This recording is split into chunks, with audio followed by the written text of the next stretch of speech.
Hello everyone, this is Sakshi Agarwal from Malerkotla. I welcome you all on मेहनती बच्चे. I hope you all are doing well. ਤੇ ਤੁਸੀਂ ਜੋ ਵੀ ਕਰ ਰਹੇ ਹੋਗੇ ਆਪਣੀ ਲਾਈਫ 'ਚ ਬਹੁਤ ਵਧੀਆ ਢੰਗ ਨਾਲ ਕਰ ਰਹੇ ਹੋਗੇ. ਸੋ ਅੱਜ ਇਸ ਵੀਡੀਓ ਦੇ ਵਿੱਚ ਆਪਾਂ ਫੈਬ 2020 ਦੇ ਕਰੰਟ ਅਫੇਅਰ ਡਿਸਕਸ ਕਰਾਂਗੇ 3rd ਤੇ 4th ਵੀਕ ਦੇ. फस्ट 2 वीक के करंट अफेयर डिस्कस हो चुके हैं 2 पार्ट्स ਦੇ ਵਿੱਚ. सो ਜਿਹੜੇ ਵੀ स्टूडेंट्स ने वो वीडियोज़ नहीं देखिया ਜ਼ਰੂਰ ਦੇਖੋ, ਤੁਹਾਡੇ ਬਹੁਤ ਕੰਮ ਆਣ ਗਿਆ बिकॉज आने वाले 2 या 3 मंथ्स के जोड़े भी एग्जाम्स हैं उन्होंने फैब 2020 के करंट अफेयर काफ़ी इंपॉर्टेंट रोल प्ले करेंगे. सो अगर तुम चाहते हो कि आने वाली वीडियोज़ की नोटिफिकेशन टाइम टू टाइम तुम्हें मिलती रहे तो चैनल को सबसक्राइब करो. अगर वीडियोज़ अच्छिया लगदियां लाइक करो तो ज़्यादा शेयर करो. तो जी ये वीडियो की PDF है वो पंजाब प्रीवियस ईयर क्वेश्चन मेहनती बच्चे ग्रुप है फेसबुक पर, उत्थों जाके डाउनलोड कर सकते हो. वह लिंक थोड़ा डिस्क्रिप्शन बॉक्स भी मिल जूगा. सो स्टार्ट करते हैं अज की डिस्कशन. सो सब तो पहला करंट अफेयर है 3 नैशनल इंस्टीट्यूट्स हैं जिन्हों का नाम जोड़ा है वो चेंज किया गया आफ्टर सम लीडर्स जिन्हों की डेथ हो चुकी है. ओके सब तो पहला जो इंस्टीट्यूट है वो हैगा institute of defence and analysis. इसका नाम मिस्टर मनोहर पारेकर के नाम तो बाद रखा गया. की रखा गया चेंज करके name Manohar Parrikar institute of defence studies. Okay second है प्रवासी भारतीय केंद्र. इस इंस्टीट्यूट का नाम मिसिज सुषमा स्वराज जी के नाम तो बाद रखा गया. की रखा गया सुषमा स्वराज भवन. थर्ड है national institute of financial management. इस इंस्टीट्यूट का नाम मिस्टर अरुण जेटली जी के नाम तो बाद रखा गया. तो इसका नाम की रखा गया Arun Jaitley national institute of financial management. Okay ये बारे थोड़ा आइडिया रखियो, पेपर च ऑप्शन देख के थोड़ा याद आ जाऊगा. So second current affair important है वो हैगा regarding Times Higher Education ranking.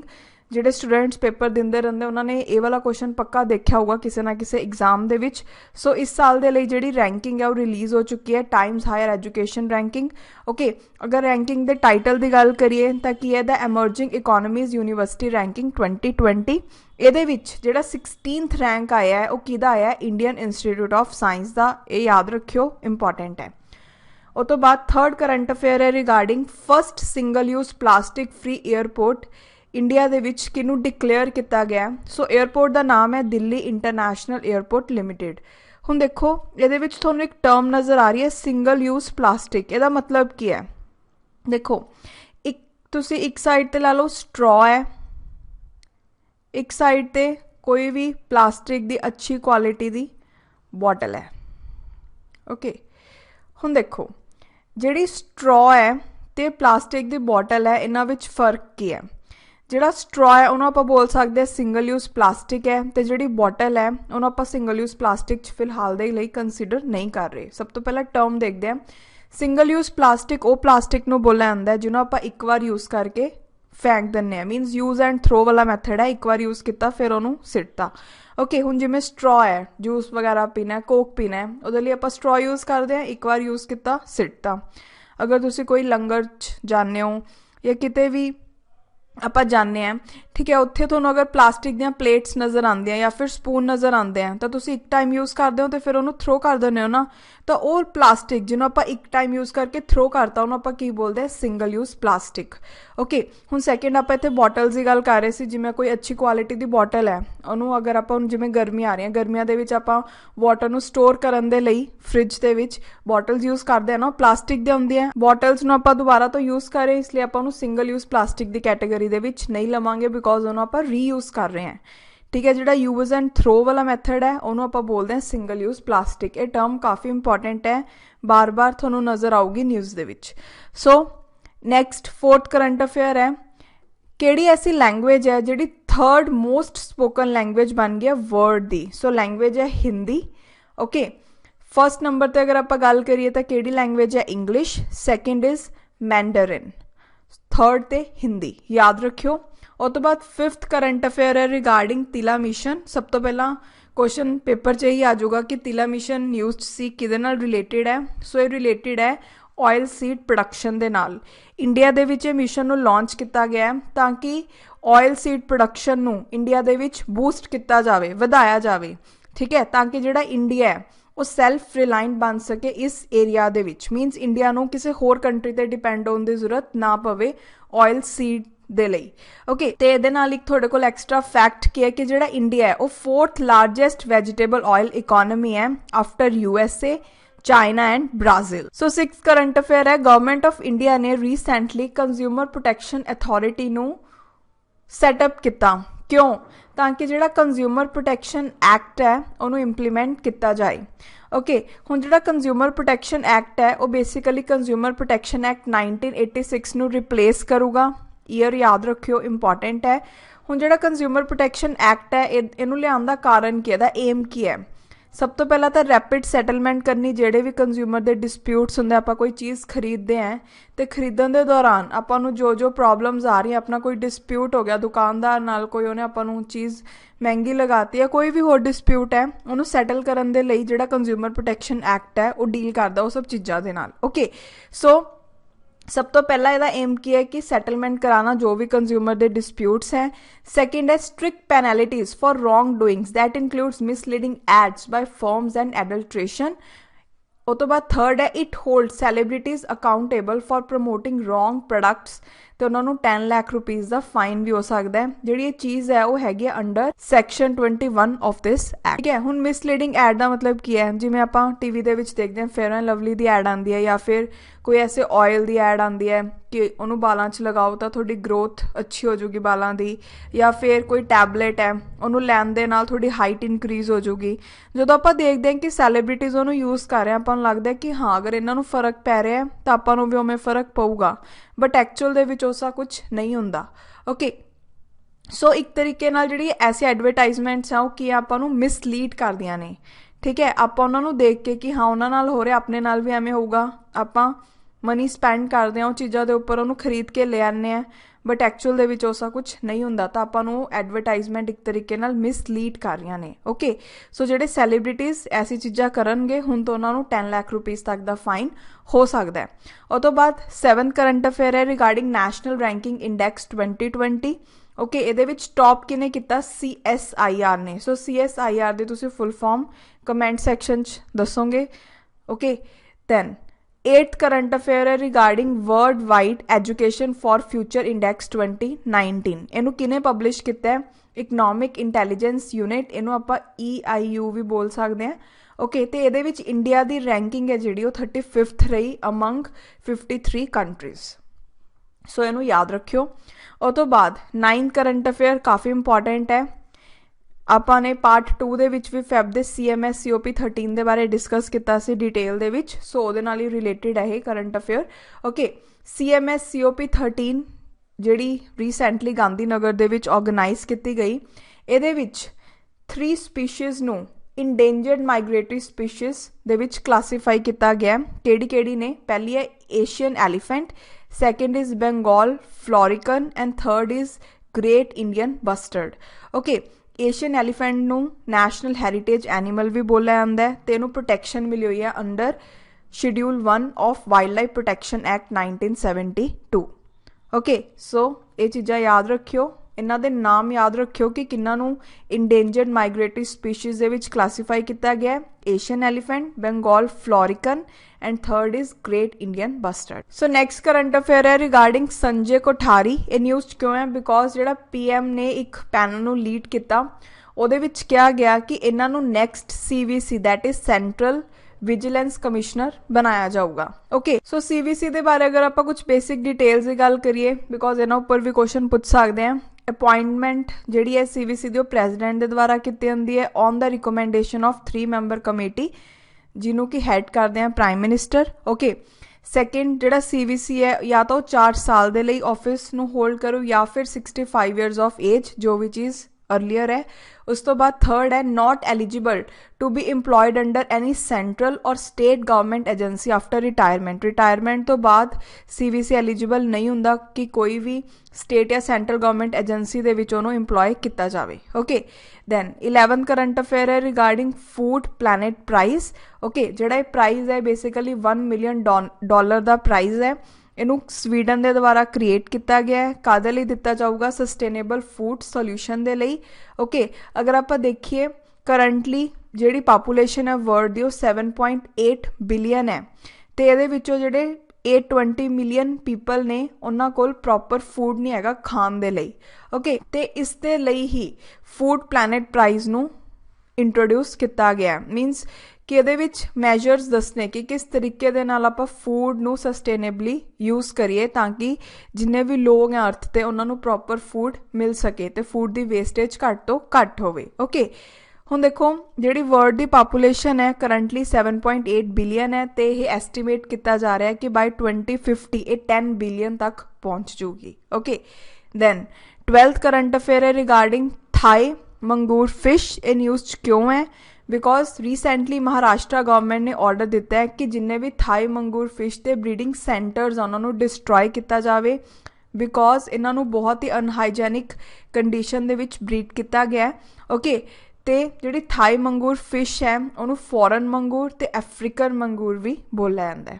13th current affair ਹੈ regarding first Khelo India university games. ਇਹ ਰੀਸੈਂਟਲੀ ਕਿੱਥੇ ਔਰਗੇਨਾਈਜ਼ ਹੋਈਆਂ? ਉੜੀਸਾ ਦੇ ਭੁਵਨੇਸ਼ਵਰ ਦੇ ਵਿੱਚ।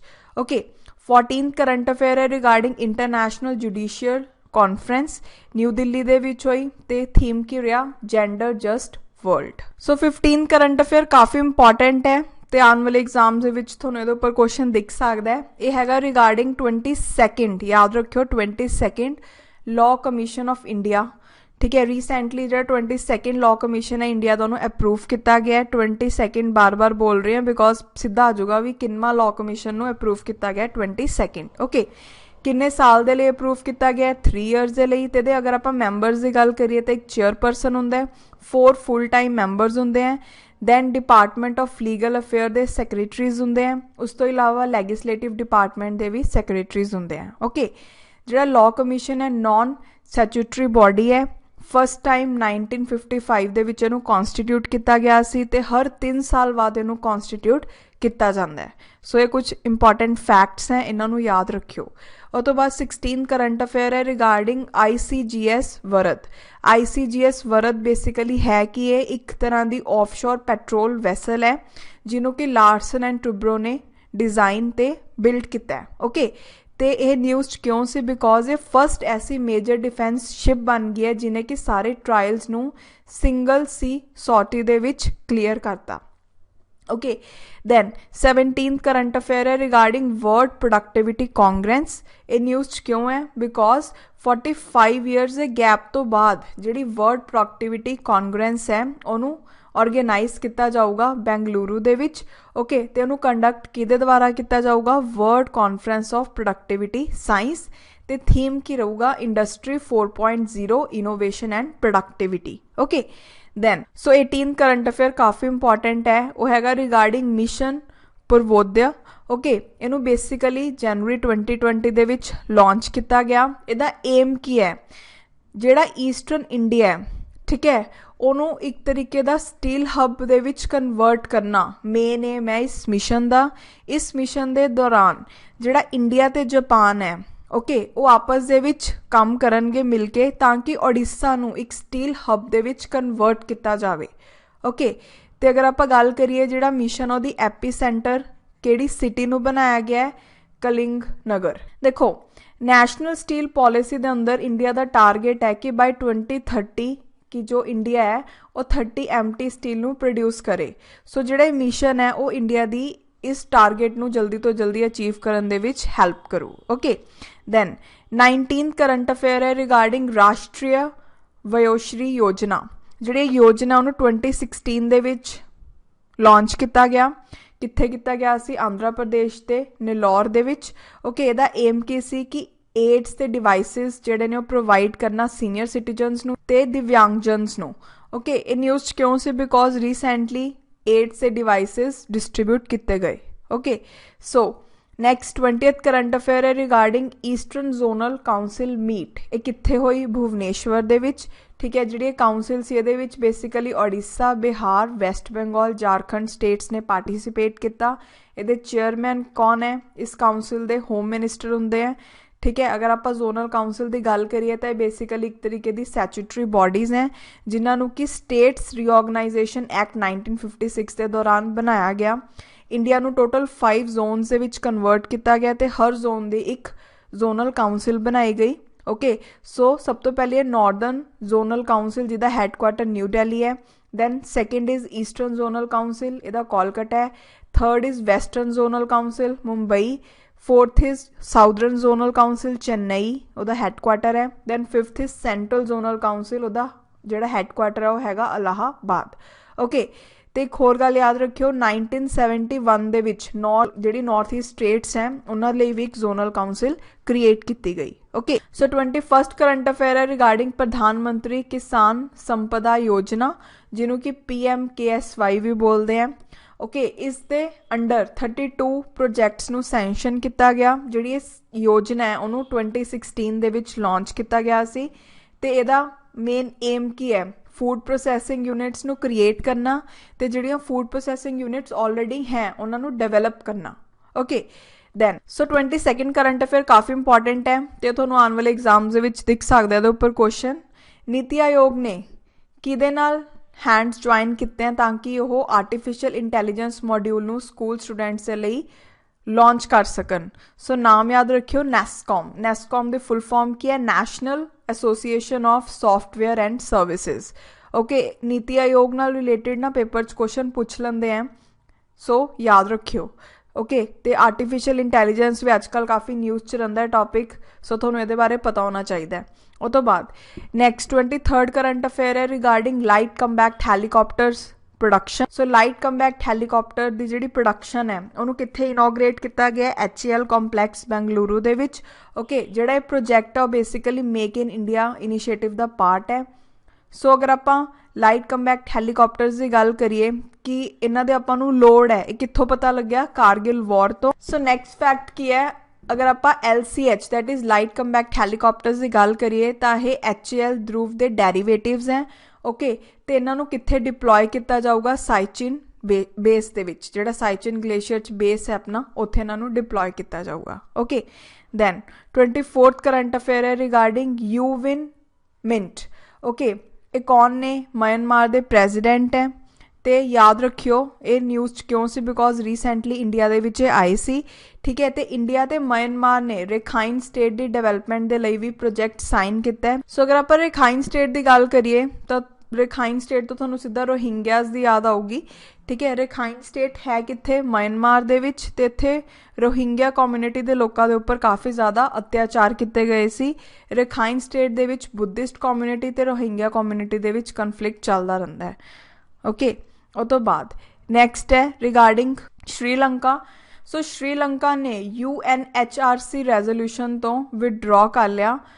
ਅਗਰ ਆਪਾਂ UNHRC ਰੈਜ਼ੋਲੂਸ਼ਨ ਦੀ ਗੱਲ ਕਰੀਏ ਤਾਂ ਉਹਦਾ ਮੇਨ ਏਮ ਕੀ ਹੈ, to investigate wartime violence against Tamil tiger rebels. So paper 'ਚ ਸਿੱਧਾ ਆ ਜਾਊਗਾ ਕਿ ਰੀਸੈਂਟਲੀ ਐਸੀ ਕਿਹੜੀ ਕੰਟਰੀ ਹੈ ਜਿਹਨੇ UNHRC ਰੈਜ਼ੋਲੂਸ਼ਨ ਤੋਂ ਵਿਡਰॉ ਕਰ ਲਿਆ, Sri Lanka. Okay, so next 26th current affair ਹੈ ਰਿਗਾਰਡਿੰਗ ਵਜਰ ਨਿਊਜ਼ 'ਚ ਕਿਉਂ ਸੀ, ਬਿਕੋਜ਼ ਇਹ 6th cost guard offshore petrol vessel ਬਣ ਚੁੱਕਿਆ ਹੈ। ਓਕੇ, ਤੇ ਇਹਨੂੰ ਆਪਾਂ OPV6 ਵੀ ਬੋਲ ਸਕਦੇ ਹਾਂ, ਤੇ ਇਹਨੂੰ ਕਿੱਥੇ ਲਾਂਚ ਕੀਤਾ ਗਿਆ, ਚੇन्नई ਦੇ ਵਿੱਚ। ਸੋ ਪੇਪਰ 'ਚ ਸਿੱਧਾ ਨਾਮ ਪੁੱਛ ਲੈਣਗੇ ਤੁਹਾਨੂੰ ਕਿ ਜਿਹੜਾ 6th cost guard offshore petrol vessel recently launch ਕੀਤਾ ਗਿਆ ਉਹਦਾ ਨਾਮ ਕੀ ਹੈ, ਵਜਰ। ਨੈਕਸਟ 27th ਕਰੰਟ ਅਫੇਅਰ ਹੈ ਰਿਗਾਰਡਿੰਗ MIEWS। ਓਕੇ, ਅਗਰ ਆਪਾਂ ਇਹਦੀ ਫੁੱਲ ਫਾਰਮ ਦੀ ਗੱਲ ਕਰੀਏ ਤਾਂ ਇਹਦੀ ਫੁੱਲ ਫਾਰਮ ਕੀ ਹੈ, market intelligence and early warning system. ਇੱਕ ਤਰੀਕੇ ਦਾ ਵੈਬ ਪੋਰਟਲ ਹੈ। ਇਹਨੂੰ ਕਿਉਂ ਕ੍ਰੀਏਟ ਕੀਤਾ ਗਿਆ ਹੈ, ਦੇਖੋ ਆਪਾਂ ਨੂੰ ਪਤਾ ਹੈ ਰੀਸੈਂਟਲੀ ਆਪਾਂ ਦੇਖਿਆ ਹੀ ਸੀਗਾ ਕਿ ਜਿਹੜੇ ਅਨੀਅਨ ਹੈ ਉਹਦੀ ਪ੍ਰਾਈਸ ਕਾਫੀ ਜ਼ਿਆਦਾ ਵੱਧ ਗਈ ਸੀ। 1 kg ਅਨੀਅਨ 100 ਰੁਪੀਜ਼ 'ਤੇ ਮਿਲ ਰਿਹਾ ਸੀ, ਜੋ ਕਿ ਬਹੁਤ ਜ਼ਿਆਦਾ ਹੈ।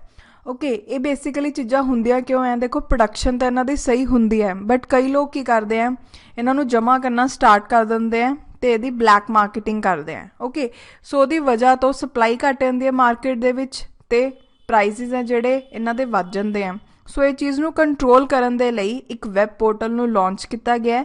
ਯਾਦ ਰੱਖਿਓ ਵੈਬ ਪੋਰਟਲ ਕਿਹਨਾਂ ਲਈ ਲਾਂਚ ਕੀਤਾ ਗਿਆ, top crops, that is onion, tomato and potato. Okay, basically ਇਹ ਵੈਬ ਪੋਰਟਲ ਦੇ ਵਿੱਚ ਅਲਰਟਸ ਜਨਰੇਟ ਹੋਣਗੇ under the terms of operation green scheme. ਜਿਹੜਾ ਪੋਰਟਲ ਹੈ ਇਹ ਸਾਰੀ ਇਨਫੋਰਮੇਸ਼ਨ ਪ੍ਰੋਵਾਈਡ ਕਰੂਗਾ related to prices, yield, production, arrival, import, export of top crops. Okay, ਤੇ ਇਹਨੂੰ ਲਾਂਚ ਕਿਨੇ ਕੀਤਾ, minister of food processing industry, ਜਿਹਦਾ ਕਿ ਨਾਮ ਤੁਸੀਂ ਕਮੈਂਟਸ 'ਚ ਦੱਸੋਗੇ। ਉਹ ਤੋਂ ਬਾਅਦ ਨੈਕਸਟ ਹੈ 28th current affair regarding race 2020। Race 2020 recently news सी है कि सीधा पेपर च क्वेश्चन आ जाऊगा। एक तरीके का इंटरनेशनल आर्टिफिशियल इंटैलीजेंस समिट है। तो अगर आप इसकी फुल फॉर्म की गल करिए रेस की, तो फुल फॉर्म की है responsible artificial intelligence for social empowerment. तो रीसेंटली ये समिट कित्थे ऑर्गेनाइज हुई? न्यू दिल्ली दे विच। ओके, दैन 29 करंट अफेयर है रिगार्डिंग लक्षद्वीप। यूनियन कैबिनेट ने अप्रूव कीतियां अमेंडमेंट्स कि ऑक्यूपेंसी राइट्स दिते जान ਜਿਹੜੇ भी शेड्यूल्ड ट्राइब्स ने कित्थे दे लक्षद्वीप ते।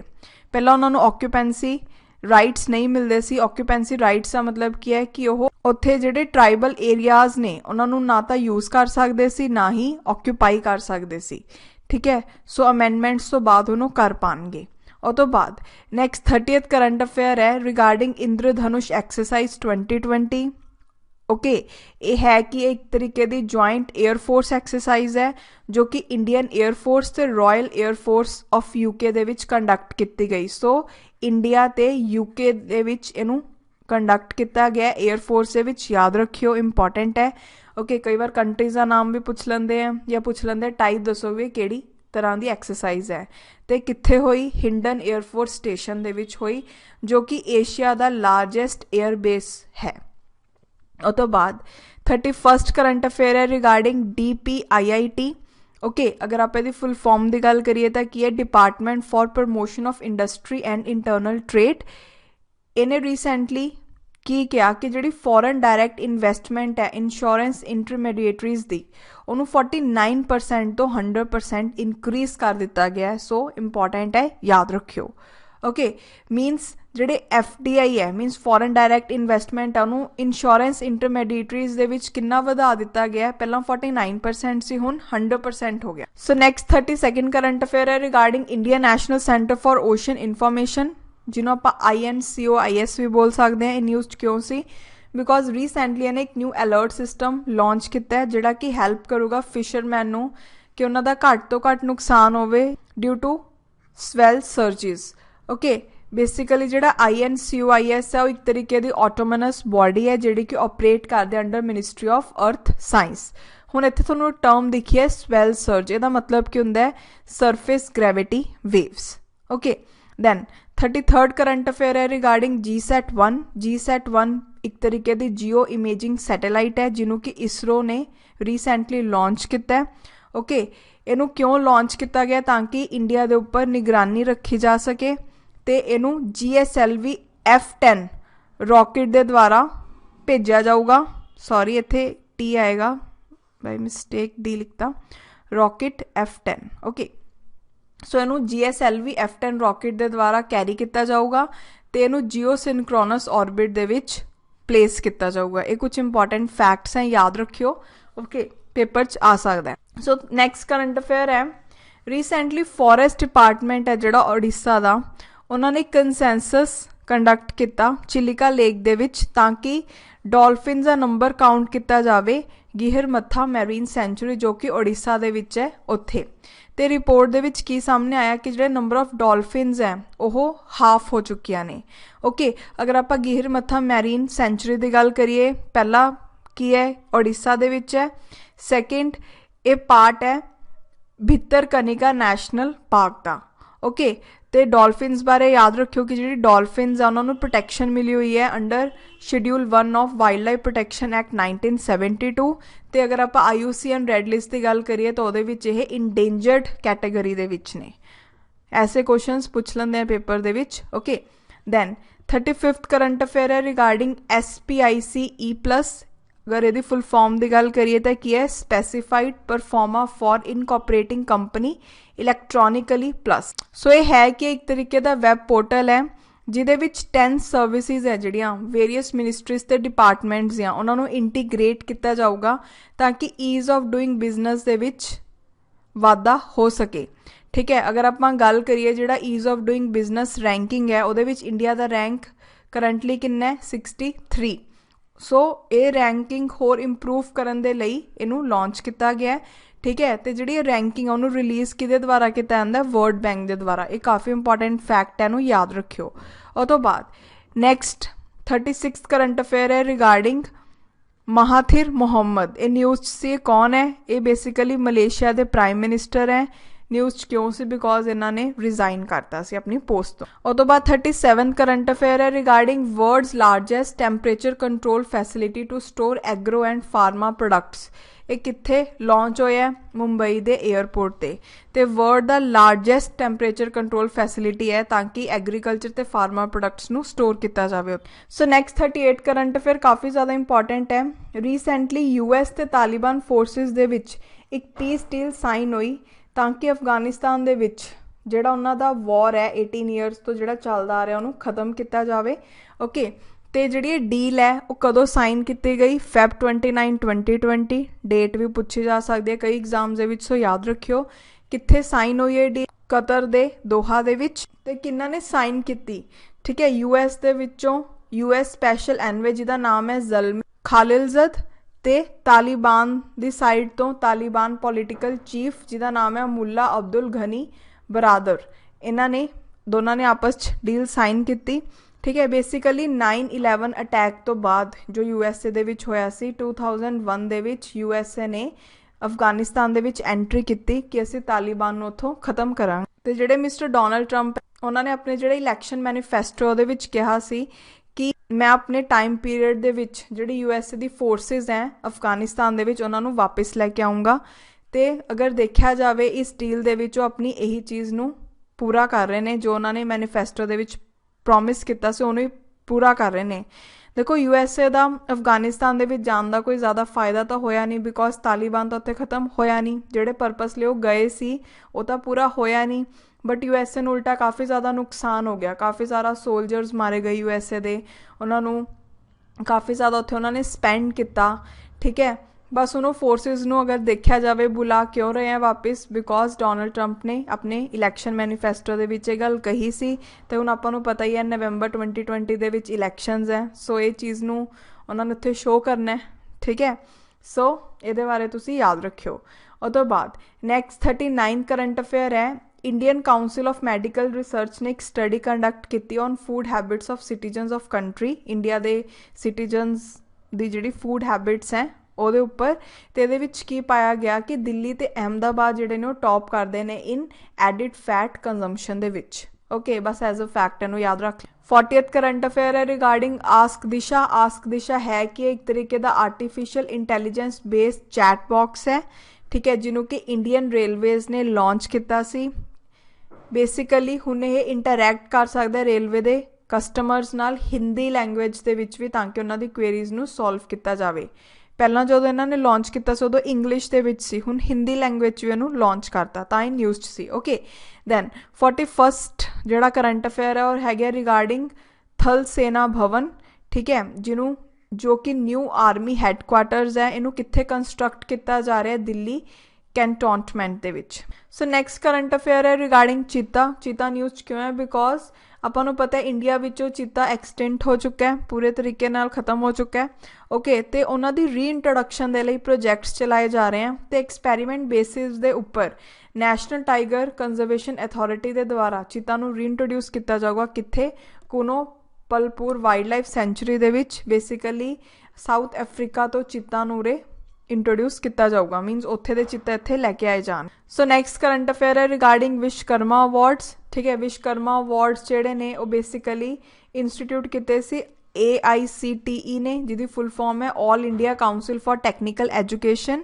ਠੀਕ ਹੈ, ਸੋਸਾਇਟੀ ਦੀ ਗਰੋਥ ਲਈ ਜਿਹੜੇ ਕੰਮ ਕਰਦੇ ਆ ਉਹਨਾਂ ਨੂੰ ਇਹ ਅਵਾਰਡਸ ਦਿੱਤੇ ਜਾਂਦੇ ਆ। ਅਤੇ ਥੀਮ ਕੀ ਰਿਹਾ ਇਸ ਸਾਲ ਦਾ? How to enhance the income of a village. Okay, so next current affair ਹੈ ਕਿ ਇੱਕ ਹਾਈ ਲੈਵਲ ਕਮੇਟੀ ਬਣਾਈ ਗਈ ਹੈ under the leadership of retired justice BK Sharma. ਉਹਨੇ ਆਪਣੀ ਸਬਮਿਟ ਕੀਤੀ ਹੈ report over the implementation of clause 6 of Assam accord. So committee ਦਾ ਨਾਮ ਯਾਦ ਰੱਖਿਓ ਕਿ ਉਹਨੂੰ ਲੀਡ ਕਿਹਨੇ ਕੀਤਾ?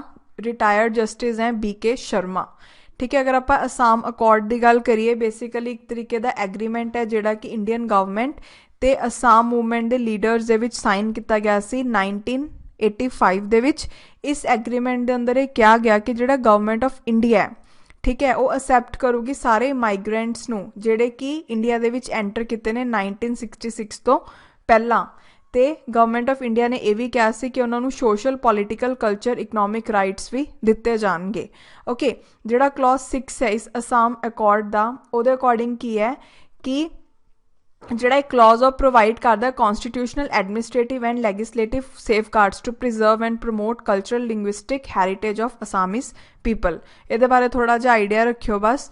ਓਕੇ, ਦੈਨ ਜਿਹੜੇ ਇੰਪੋਰਟੈਂਟ ਡੇਜ਼ ਬਚ ਗਏ ਸੀ ਫੈਬ ਦੇ, ਉਹ ਵੀ ਦੇਖ ਲੈਂਦੇ ਹਾਂ। ਸਭ ਤੋਂ ਪਹਿਲਾਂ ਫੈਬ 28 ਨੂੰ ਕੀ ਸੈਲੀਬ੍ਰੇਟ ਕਰਦੇ, ਨੈਸ਼ਨਲ ਸਾਇੰਸ ਡੇ, ਬਿਕੋਜ਼ ਇਸ ਦਿਨ ਜਿਹੜੇ ਡਾਕਟਰ CV ਰਮਨ ਹੈ ਉਹਨਾਂ ਨੇ ਰਮਨ ਇਫੈਕਟ ਦੀ ਡਿਸਕਵਰੀ ਨੂੰ ਅਨਾਊਂਸ ਕੀਤਾ ਸੀ। ਓਕੇ, ਅਤੇ ਇਸ ਸਾਲ ਦਾ ਥੀਮ ਕੀ ਰਿਹਾ, ਵਿਮਨ ਇਨ ਸਾਇੰਸ। ਅਤੇ ਫੈਬ 29 ਨੂੰ ਵਰਲਡ ਰੇਅਰ ਡਿਜ਼ੀਜ਼ ਡੇ ਮਨਾਇਆ ਜਾਂਦਾ ਹੈ, ਅਤੇ ਉਹਦਾ ਥੀਮ ਕੀ ਰਿਹਾ ਇਸ ਸਾਲ, ਰੀਫਰੇਮ ਰੇਅਰ ਫॉर ਰੇਅਰ ਡਿਜ਼ੀਜ਼ ਡੇ। ਇਹ ਇੰਪੋਰਟੈਂਟ ਹੈ, ਯਾਦ ਰੱਖਿਓ ਫੈਬ 28 ਵਾਲਾ। ਓਕੇ, ਸੋ ਇਹਦੇ ਨਾਲ ਜਿਹੜੇ ਆਪਣੇ ਫੈਬ ਦੇ ਕਰੰਟ ਅਫੇਅਰਸ ਆ ਉਹ ਸਾਰੇ ਕਵਰ ਹੋ ਗਏ। ਆਈ ਹੋਪ ਤੁਹਾਨੂੰ ਸਾਰੇ ਕਰੰਟ ਅਫੇਅਰ ਸਮਝ ਆ ਗਏ ਹੋਣਗੇ। ਓਕੇ, ਸੋ ਅੱਜ ਦੇ ਲਈ ਇੰਨਾ ਹੀ, ਮਿਲਦੇ ਨੈਕਸਟ ਲੈਕਚਰ ਦੇ ਵਿੱਚ। Thank you so much.